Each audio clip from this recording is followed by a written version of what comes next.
The purpose of the camera is to mirror the past.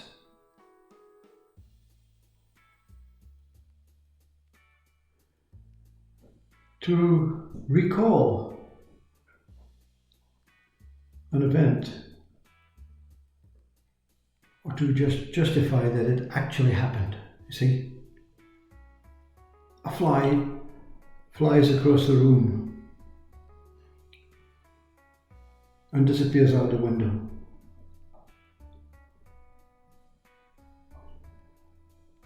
And you try and share it exactly. But you can record it with the camera, especially the video. And you can say, this is how it was. To justify your experience. So the camera is mirroring the past. The mind, it can store it, but it cannot share it as it actually happened to another. It cannot even share it to the one that experienced it exactly as it happened to myself. So the camera is mirroring the past. The mind, the thought of a holiday in a sun-filled, blue sky, white sanded beach with a cocktail margarita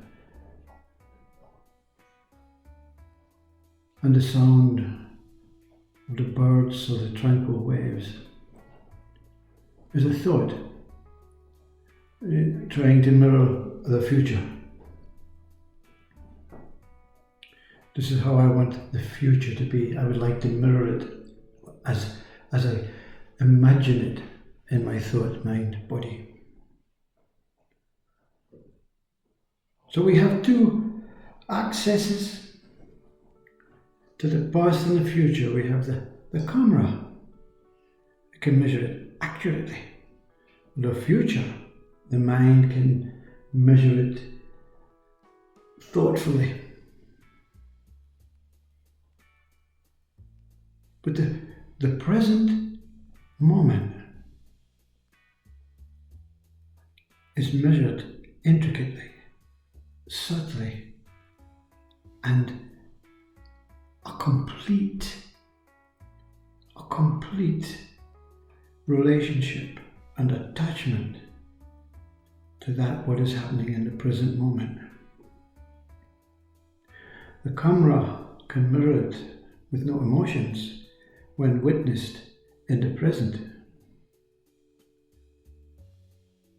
The mind, the thoughtful mind, can mirror the future in a hopeful, in a very possible knowledge that at some point it will be experienced as it is.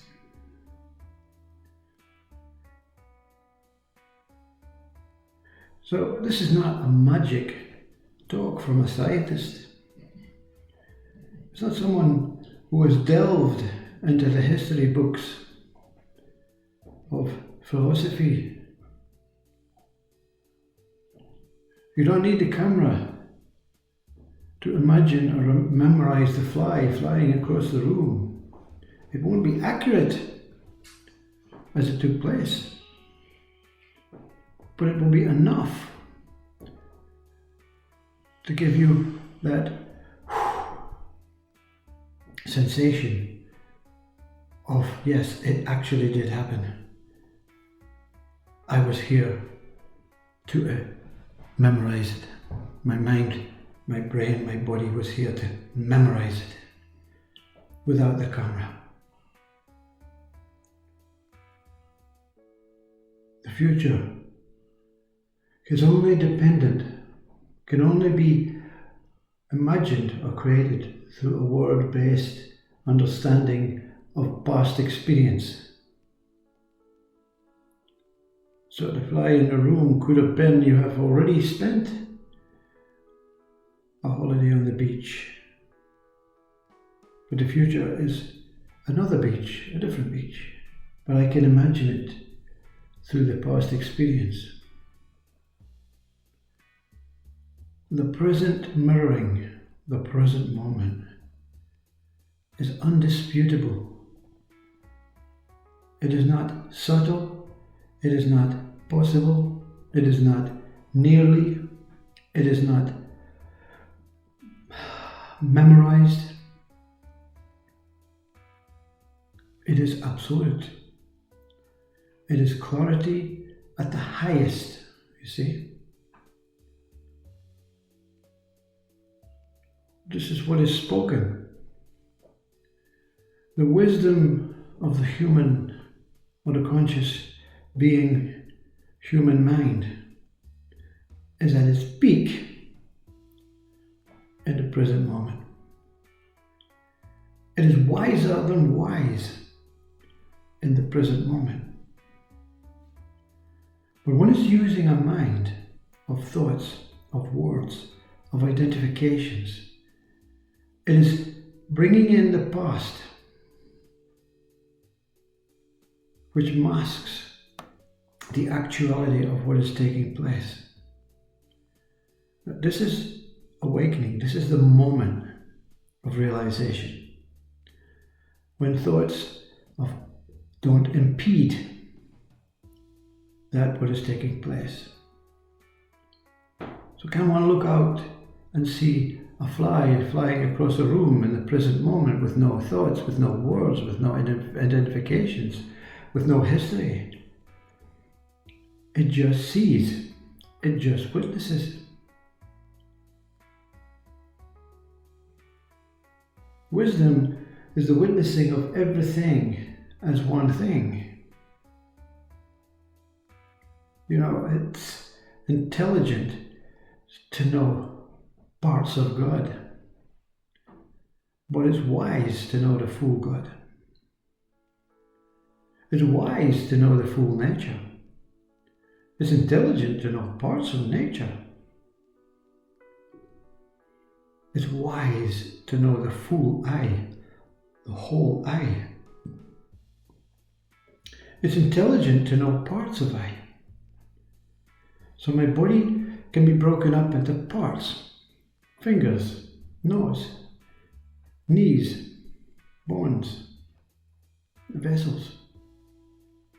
But it's wise to know that the body is one whole organism, one whole component that has the ability or the capabilities to take on one whole mind, to know one whole existence.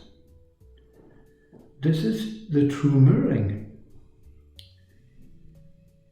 But you cannot practice it because you're using words, thoughts, experiences, historical, programmed, intuitive. It's no longer intuitive because intuition itself has come from the past. What is it in the present moment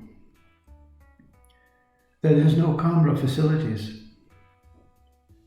There is no thoughtful, imaginatory, possible minds using the camera of the mind to try and create something new.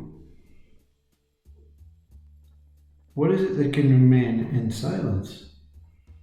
What is it that can actually see witnessing as witnessing is perceived? There's a little clue when you look into space. Not in new times, because they have this wonderful telescope that's the size of 7 towers.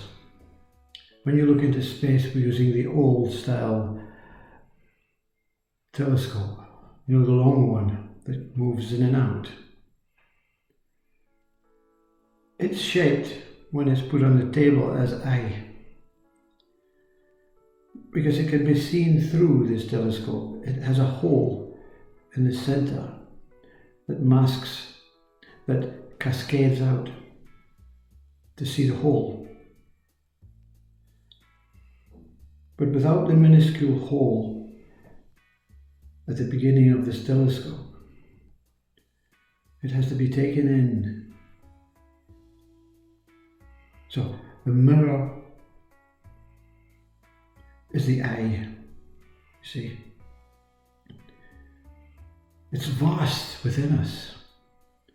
We are the vastness of the universe in the present moment. And we cone it down to our eye.